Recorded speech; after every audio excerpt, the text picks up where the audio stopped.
Это фотографія з першай прэзентацыі агляду парушэння правоў чалавека ў Беларусі.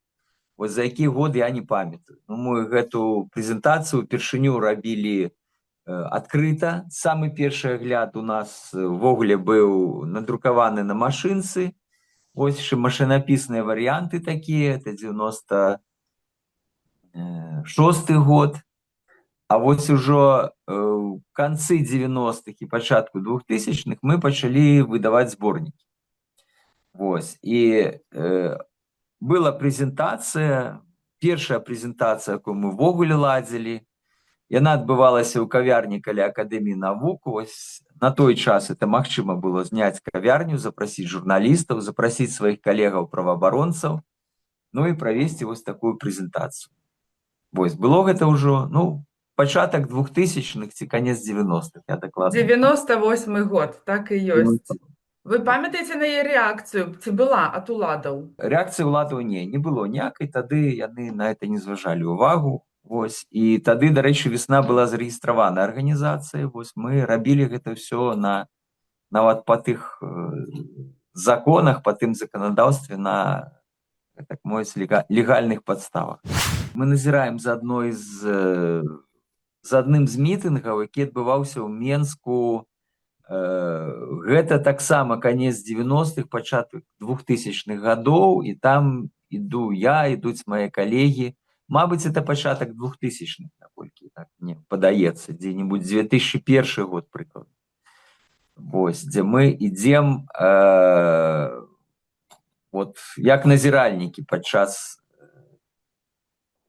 дэманстрацыі. Это День воли 2002 года. Я, до речі, думала, что вы просто шпацыруеце, а это ж была яшчэ і праца. Не, гэта была акцыя, мы назіралі, да, 2002 год, мы яшчэ мелі рэгістрацыю, у нас былі пасведчанні назіральнікаў, і мы назіралі за акцыяй, падчас акцыі, вось як яна адбываецца, ці ёсць там якія-небудзь затрыманні, ці іншыя там нейкія моманты, звязаныя з правядзеннем этой акцыі. Ну так, уже чвэрць стагоддзя амаль прайшло, 24 гады, сапраўды. Вось. Ну, я сапраўды рады, што ўрэшце рэшт пасля доўгага перапынку мы зноў можам все разам сабрацца. Таму што 4 гады мы не маглі збірацца. Вось, а зараз вось мы зноў можам все сабрацца. Таму я рады. Я вельмі рады. А той момант, што сабрацца ўсе прысутныя могуць толькі за мяжой. Вось ён наколькі вас... Не, гэта мяне моц не напрягае. Самае галоўнае, што мы можам сабрацца на волі. Ну, вось мы стаем дзесьці на ганку, я не магу разгледзець, разабрацца, што это за ганак, ці то суда, ці то яшчэ што. І побач са мной стаіць мой сябра, журналіст, праваабаронца Сяржук Сыс і іншыя мае калегі. Што мы там робім, я уже не памятаю, што гэта. Вось я вам падкажу, это 2007 год. Верховны суд Беларусі не задаволіў скаргу на рашэнне Мін'юста аб адмове ў новай рэгістрацыі, то бок это калі ўжо адзін раз рэгістрацыі лішылі, і вы другі раз хацелі зарэгістраваць, і ў 2007, я так разумею, это ўжо было адмоўлена канчаткова. Так, у нас было 3 спробы там. Вось, і 3 спробы так, яны кончыліся ні з чым, пасля чаго мы заявілі, што ўсё, больш мы ў этой гульні з дзяржавай гуляць не будзем. А якія пачуцці выклікала тое, што вы, напэўна, на той момант зразумелі якраз, што рэгістрацыі не будзе, вы будзеце вось працаваць як незарэгістраваная арганізацыя ўсё ж? Я скажу, што да. Тады, дарэчы, сітуацыя была даволі напружаная, таму што вялі крымінальную адказнасць за дзейнасць імя незарэгістраваных арганізацый. Фактычна праца без рэгістрацыі, она была крымінальна такой небяспечнай у гэтым плане. І тады, дарэчы, некалькі дзесяткаў чалавек яны і былі асуджаныя па гэтым артыкуле. Першую чаргу актывісты Маладога фронту, наколькі, значыць, вот я памятаю. І гэта датычылася таксама і нас, але мы вырашылі прынцыпова, сабраліся, што мы будзем працаваць далей. Нягледзячы на небяспеку вось крымінальнага пераследу, тым не менш адступаць мы не будзем. Ну і вот мы як бы стрымалі слова, мы дасюль яшчэ працуем. А зараз, дарэчы, ці ёсць якая рэгістрацыя вясны, якая? У Беларусі няма, а тут гэта рэгістрацыя вельмі проста робіцца. Тут зарэгістраваць неўрадавую арганізацыю, маю на ўвазе, і ў Літве, і ў Польшы, это як зарэгістраваць машыну. Схадзіў і зарэгістраваў. Ясно. В Беларуси так тое і Не, в Беларусі ўсё. У нас рэгістрацыя скончылася ў 2003 годзе, да яна нам і не патрэбна. Мы самі, як бы, мы ёсць, мы па факце працавалі, это было, як бы, наше такое прынцыповае рашэнне, што ёсць рэгістрацыя, няма, мы працуем па факце. Так, як это рабілі праваабаронцы, дысідэнты яшчэ ў 60-е, 80-е гады ў Савецкім Саюзе. Тады ніхто ніякай рэгістрацыі не меў, но тым не менш таксама. Вось яны працавалі, і мы па іх прыкладзе таксама рабілі. О, это вызваленне, так. Я бачу тут сябе, вось, з кветкамі, Наталю Пінчук, маю жонку, таксама, якая мяне сустракае на вакзале. Я толькі выскачыў з электрычкі Бабруйск-Менск, вось, і выйшаў там каля Інстытута культуры, і да майго здзіўлення, вось, таму што вызвалілі мяне нечакана абсалютна, і патэлефанаваць я не мог паведаміць. І толькі ўжо седзячы ў цягніку, там я ўзяў тэлефон сотавы, пазваніў жонцы і кажу: Наталя, толькі не хвалюйся, гэта Алесь. Яна кажа: які Алесь? Я кажу: муж, я еду, меня вызвалілі. Вось. Яна была так в шоку, вось, яна якраз ехала там у вёску, вось, дзе ў нас хата. Она развярнулася, прыехала ў Менск і паспела паведаміць маім сябрам, калегам, журналістам.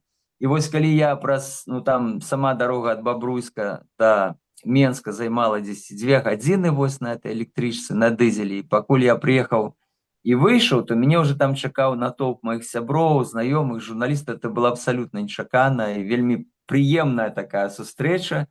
Вось, і тады у нас, бачыце, рэпрэсіі фактычна толькі яшчэ пачыналіся, людзі яшчэ ўсе жылі ў Менску, ніхто нікуды не з'язджаў. В турмах сидела там нас 5 ці 7 палітычных зняволеных.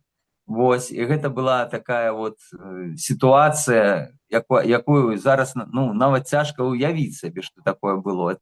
Я радаваўся, вядома.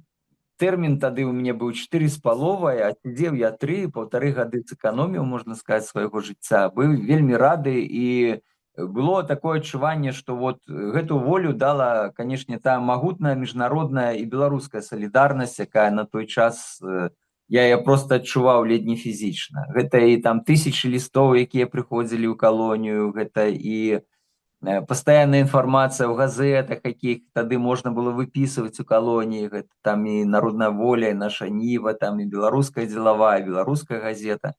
Вось, і все пісалі тады пра палізняволеных, тых нешматлікіх, якія сидзелі ў турме. І, безумоўна, гэта было адчуванне таго, што пэўнай такой перамогі. То, што я выстаяў, то, што я прайшоў гэты цяжкі час. Жыццё показало, что это было яшчэ не самыя горшыя часы. Вось, все самае цяжкое было яшчэ наперадзе. Но тым не менш, тады я быў вельмі задаволены, весёлы, шчаслівы. Это лето 2014 года, вось, 12 гадоў таму. На жаль, зараз ўзровень, маштаб рэпрэсій, он там 1000 разоў большы, чым быў тады.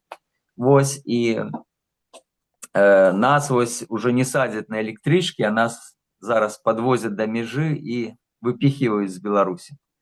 Это Пушкинская дзень памяти Тарайковскага, вось, это літаральна там на 7-й дзень, здаецца, пасля таго, як его забілі, вось, людзі збіраліся там, ці на 40-й дзень, я уже не памятаю дакладна, но это акцыя памяти якраз Тарайковскага, які загінуў там падчас масавых пратэстаў, быў застрэлены фактычна. Вось, спецслужбамі, і вінаватых так і не знайшлі, все гэта засталося, так сказать, на будучыню, хаця матэрыялаў там дастаткова. Хто рабіў, як рабіў, это даволі проста можна было зрабіць, але вот, як бы, тыя, хто яго забіў, забойцы, фактычна засталіся непакаранымі. Вось эта акцыя памяці, она сабрала тады 1000 людзей, она показала зноў жа эту ўжо такую усебеларускую салідарнасць в адносінах да пратэстоўцаў, да тых людзей, якія пацярпелі. Тады ж больш за 1000 чалавек уже лежалі ў больніцах, там і збітыя, і параненыя, і скалечаныя. Вось, і Былі таксама забойствы в іншых месцах, вось не толькі ў Менску. Ну, показала такую як бы сапраўднае аблічча беларускай улады, якая страляла ў людзей там вось, і такім чынам. Канешне, гэтая салідарнасць, она багата што значыла, і я памятаю, што людзі прыязджалі не толькі з Менска, вось я таксама ехаў туды не з Менска, і са мной там мікрааўтобусе ехалі дзяўчаты, якія спецыяльна з кветкамі ехалі сюды ўкласці кветкі на гэтае месца. Вось это як бы трагедыя, якая была сапраўды всенародная. І тое, што потым гэтае месца памяці, там было шмат кветак лежала, мы ж памятаем, як кожны дзень гэтыя кветкі прыбіраліся па загаду там вось уладаў, і зноў людзі прыходзілі з кветкамі, ўрэшце людзей пачалі судзіць за гэта, за то, што мы прыходзілі ўшаноўваць памяць. Вось. Ну, я думаю, што, канешне, это месца будзе ўшанавана колісь. Прыйдзе час, і там будзе памятны знак вось пра гэтую трагедыю, безумоўна. О, так, это Наталья Пеньшук, моя жонка, она выступае падчас уручэння Нобелевскай узнагароды прэміі міра в Осло і на трыбуне. Вось, я ўбачыў гэты здымак уже толькі пасля таго, як выйшаў на волю. Я не ведаў, як это все адбывалася, но тым не менш гэта так, ну, было і прыемна, і вельмі для мяне так, ну, гонар, можна сказаць, вось не толькі там для мяне, але і для ўсіх беларусаў, таму што вось это Нобелевская прэмія адчуваецца мной як заслуга ўсяго беларускага дэмакратычнага грамадства, ўсіх тых людзей, якія гадамі і змагаліся за дэмакратыю, за правы чалавека ў Беларусі, якія ў 20-м годзе выходзілі масава на вуліцы, а потым масава былі збітыя, там затрыманыя, арыштаваныя, сидзелі ў турмах. Вось. І гэта пэўная такая маральная падтрымка для ўсіх нас, для тых, хто быў у турмах гэты час, і ввогуле для ўсяго беларускага грамадства. Вось. Таму это такая знакавая падзея, і ну, добра, што яна вот адбылася, і што Наталья змагла замяніць мяне ў той час, калі я сидзеў у камеры в СІЗА, тады на Валадарцы адбывалася ўся эта падзея, гэта снежань 2022 года. Ну, гісторыя была такая, што за месяц перад гэтым нам далі спатканне ў Менску, якраз скончылася ўжо фактычна крымінальная справа, пашло азнаямленне з крымінальнай справай, і следчы даў гэтае спатканне пасля заканчэння фактычна сваёй працы. Вось. І я ўжо ведаў пра Нобелевскую прэмію, даведаўся пра это літаральна ў той жа дзень, калі яна была абвешчана на пачатку кастрычніка. Вось. А 10 в лістападзе ў нас было вось гэтае спатканне, і я ўжо як бы, ну, ведаў у галаве, што мне трэба было сказаць. Я проста надыктаваў ёй по гэтай слухаўцы праз шкло. Вось мы сидзелі, она записывала там лихоманкова то, што я там гаварыў. Но асноўныя тэзы, таму што там не чыста моя прамова, штосьці было ўзята яшчэ з маіх ранейшых там выказванняў, але асноўныя тэзы там мне ўдалося надыктаваць, і такім чынам я яе, можна сказаць, аўтарызаваў гэтую сваю прамову. Так удала склалася, таму што это было адзінае спатканне вось за ўвесь час майго зняволення. Вось, і гэта адбылося якраз вось перад уручэннем, перад гэтай падзеяй. Ці глядзелі вы эту прамову потым, калі выйшлі? Не, я глядзеў толькі фотаздымкі, пакуль што я яшчэ не глядзеў прамову, я багата што яшчэ не паглядзеў. Ну, гэта такая для мяне нават больш асабістая, пачуццёвая справа, і я зараз яшчэ як бы, ну, не хачу глядзець. Адклаў гэта на пазней, можа быць, там праз пару месяцаў абавязкова пагляджу, але я ўжо бачу вот гэтыя фотаздымкі, і не толькі гэтыя фотаздымкі, вось, іншыя фотаздымкі. Калі в Осло, дзе зараз я атрымаў палітычны прытулак, мы былі каля гэтага гатэля, вось, дзе адбывалася сама цырымонія, то жонка показывала, вось гэты балкон, на якім я стаяла і як бы вот вітала людзей, таму што ёсць там такая яшчэ працэдура пасля гэтага уручэння Нобелевскай прэміі, то самі лаўрэаты выходзяць на балкон, і людзі унізе там розныя, ну, розныя, самыя розныя людзі, яны вітаюць іх. Вот яна казала, вот я стаяла на гэтым балконе і махала рукой, а людзі знізу мне там махалі і віталі мяне. І беларусы, якія сабраліся тады з усёй там, з усяго Осла, і некаторыя прыехалі там з іншых кропак, вось Нарвегія, яны там унізе все крычалі: «Жыве Беларусь!» Там всё, і гэта было, ну, вельмі таксама так чулліва для яе. То я уже это месца ведаю, дзе это все адбывалася, так што паступова, стэп-бай-стэп, вот хутка і пагляжу саму цырымонію. Это судовы працэс, это ўжо я сижу там ужо як нобелеўскі лаўрэат на этой лаве. Толькі не нобелеўская, а судовая, вось, за кратамі, і нас судовы працэс адбываецца ў кайданках, нас там як бы трымаюць, вось, і мы ў кайданках там. Вось, і хоць мы там і прасілі, каб у нас знялі гэтыя кайданкі падчас працэса, з нас не здымалі, як з такіх злачынцаў ужо мацёрых. Вось, і там Валентин Стефанович, я на гэтым здымку, ну і побач Владимир Лабкович, які здымак не патрапіў. Працэс сам ішоў на пачатку 23-го года. Вось ён прайшоў вельмі хутка. Суддзя просто прагнала все гэтыя 300 томов, якія ў нас былі ў крымінальнай справе, просто пролетели вось так, і прайшоў фармальна. Я ввогуле адмовіўся даваць паказанні, таму што на маё патрабаванне законнае аб вядзенні працэса на беларускай мове ці прадастаўленні перакладчыка атрымаў не паўсюль. А бачачы, што ні прокурор, ні суддзя не валодаюць беларускай мовай у дастатковым аб'ёме, а просто адмовіўся даваць паказанні, таму што я лічу, што это былі парушаны мае правы. Вось, таму вот такі фармальны працэс адбываўся на пачатку 23-го года. Відавочна, ён быў палітычны працэс, вось, таму я ставіўся да яго як проста так да спектакля, не больш таго.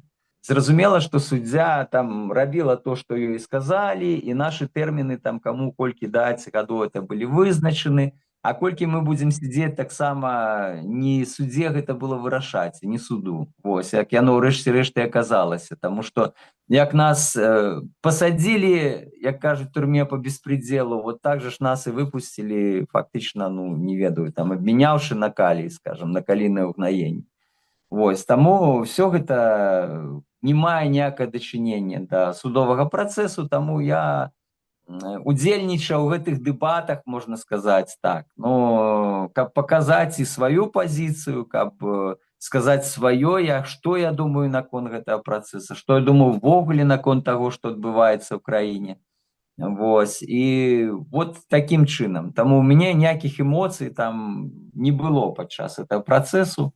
Чыстае палітычнае шоу, ну вот я удзельнічаў як, ну, не ведаю там хто, як суб'ект, можна сказаць. Не як аб'ект этого працэсу, вось, але як суб'ект. Гэта зноў вызваленне, дэжавю. Вось у 14-м годзе мяне вызвалілі так. У Менску я там быў са сцягам, з шалікам бел-чырвона-белым, а тут ужо са сцягам. Снежань 25-го года.